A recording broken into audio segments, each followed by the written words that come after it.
to give you a report on the state of our nation's economy. I regret to say that we're in the worst economic mess since the Great Depression. A few days ago, I was presented with a report I'd asked for, a comprehensive audit, if you will, of our economic condition. You won't like it. I didn't like it. You won't like it, our economic condition. You won't like it. You won't like it. You won't like it. You won't like it. But we have to face the truth and then go to work to turn things around. And make no mistake about it, we can turn them around. You won't like it. I'm not going to subject you to the jumble of charts, figures, and economic jargon of that audit. You won't like it. But rather, we'll try to explain where we are, how we got there, and how we can get back. The federal budget is out of control, but we have to face the truth and how we can get back. First, however, let me just give a few attention getters from the audience. The federal budget is out of control, and we face runaway deficits of almost $80 billion for this budget year that ends September 30th in 1957. And so is the almost $80 billion we will pay in interest in 1957 on the national debt. 20 years ago, in 1960, in 1957, and so is the almost $80 billion we will pay in interest in 1960 in 1957. 20 years ago, in 1960, our federal government payroll was less than $13 billion. Today, it is $75 billion. Our population has only increased, has gone up 528%. The federal budget has gone up 528%. Now, we've just had 13.3% and 12.4%. In 1960, 6%, 15.4%. They're 2.5 times as high now. The percentage of your earnings the federal government took in taxes in 1960, there are 7 million Americans caught up in the personal indignity and human tragedy of California. Well, you won't like it. The line would reach from the coast of Maine. Well, so much for the audit itself. Here is a dollar such as you earned, spent, or saved in 1960. Let me try to put this in personal terms, in personal terms.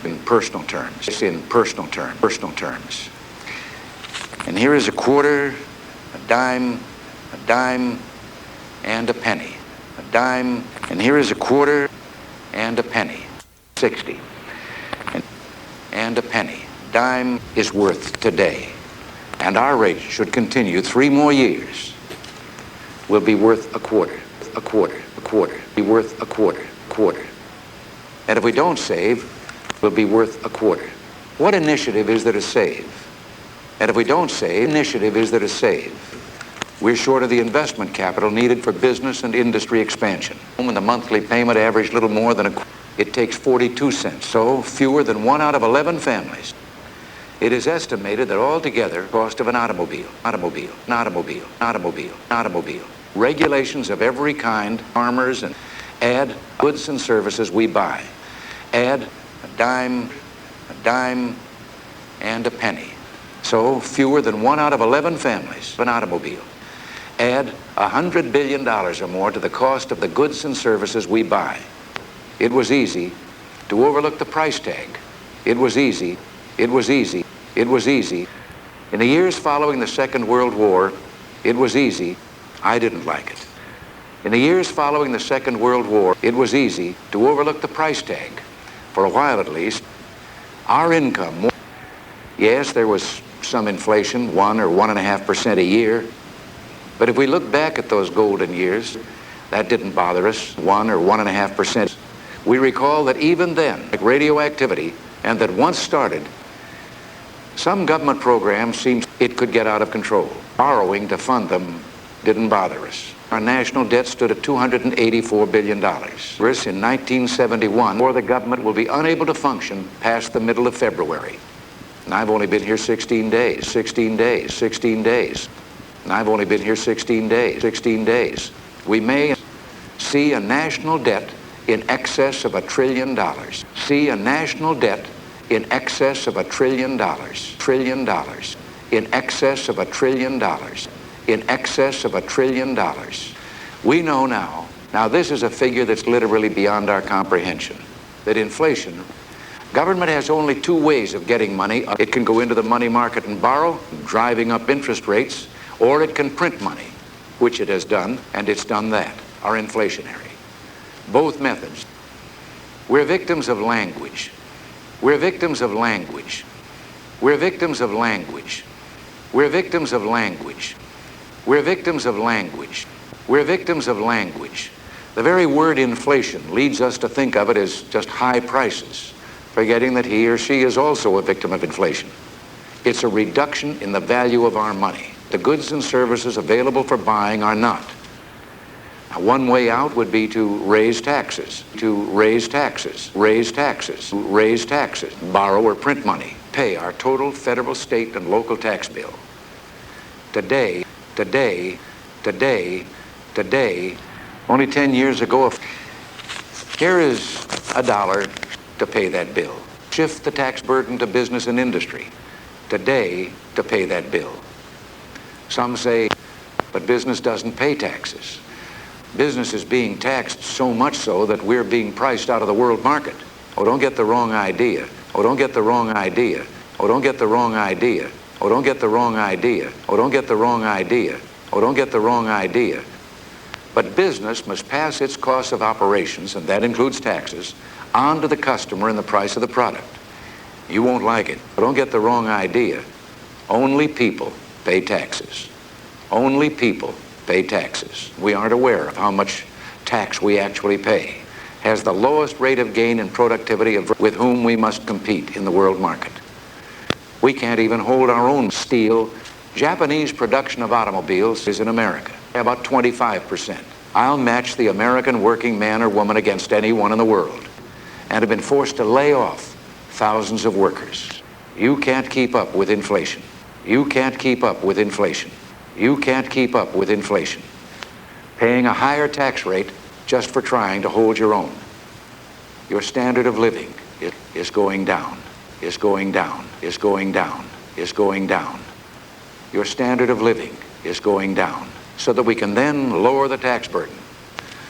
But you know, we can lecture our children about extravagance until we run out of voice and breath.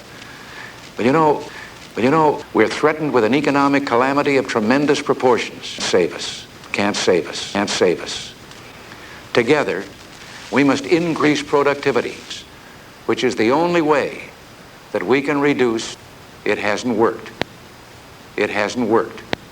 It hasn't worked. It hasn't worked. It hasn't worked. They go hand in hand. It's time to try something different. Something different. Different. It's time to try something different. Different. Different. Different. I've already placed a freeze on hiring replacements for those who retire or leave government service, with an eye toward getting rid of as many as possible. And I'm eliminating wage and price stability. Much more. But it will take more, much more, much more, much more. But it will take more, much more. And it will take more. And we must realize that at the same time, we cannot delay in implementing an economic program, but it will take more. And we must realize there is no quick fix to stimulate productivity in government spending, reducing the growth. As our cabinet secretaries take charge of the departments, and reducing the growth. Now, here again, in saying this, I know that language, as I said earlier, can get in the way of a clear understanding of what our program is intended to do. It will propose budget cuts in virtually every department of government. Now, here again, in saying this, here again, in saying this, here again, in saying this, here again, in saying this, here again, in saying this, here again, in saying this, here again, in saying this, here again, in saying this, here again, in saying this, here again, in saying this, we can, with compassion, those who through no fault of their own need our help. Our basics is sound. We can meet fully the other legitimate responsibilities of government with compassion. We cannot continue any longer our wasteful ways at the expense of the workers of this land or of our children. We can, with compassion, or of our children. Our government has spent $5.1 trillion, $648 billion, 178%. Are we? Are we? Well, we all know. You won't like it. Well, we all know lower productivity and uncontrolled government growth. We know we must act and act now, and act now, and act now, and act now. We will restore the freedom of all men and women to excel and to create, and act now. We must not be timid. We will unleash the energy and genius of the American people. You won't like it. Traits which have never failed us. To the Congress of the United States, and I believe we can go forward, I found a real willingness to cooperate, and I ask that we work in the spirit of service. In America, to be guided by and I'm confident they will, to be guided by the national interest, and I'm confident they will. The only special interest that we will serve, I regret to say that we're in the worst economic mess since the Great Depression, multiplied their own. Our aim is to increase our national wealth so all will have more. We already have.